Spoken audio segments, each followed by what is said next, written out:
बिस्मिल्लाहिर्रहमानिर्रहीम। अस्सलाम वालेकुम। भारत में आलमी वबा कोरोना वायरस के फैलाव को रोकने और इस वबा से बचाव के इक़दाम करते हुए करियाना स्टोर्स के बाहर फासले में खड़े होने की गर्ज से दायरे बना दिए गए हैं। भारतीय वेबसाइट NDTV के मुताबिक भारत में कोरोना वायरस से होने वाली 10 अमवात और 600 तस्दीक शुदा केसेस के बाद गुज़श्ता रात भारत में 21 रोज़ के लिए कोरोना वायरस के पेश नज़र कर्फ्यू नाफिज कर दिया गया है।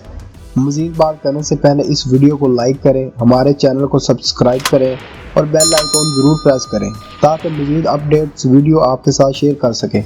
भारतीय मीडिया के मुताबिक अवाम की सहूलत के लिए करियाने और दूध दही की दुकानें खुली हुई हैं। भारतीय सोशल मीडिया सार्फिन के जानब से इन दुकानों की तस्वीरें शेयर की जा रही हैं जिन्हें देखने वाले इस इक़दाम को सराह रहे हैं।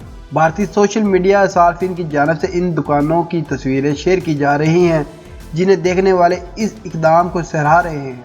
दोस्तों, अगर ये वीडियो आपको पसंद आई है तो इसको लाइक करें, शेयर करें और हमारे चैनल हकीकत से सामने को सब्सक्राइब करें और नीचे कमेंट सेक्शन में अपनी राय का इजहार ज़रूर करें।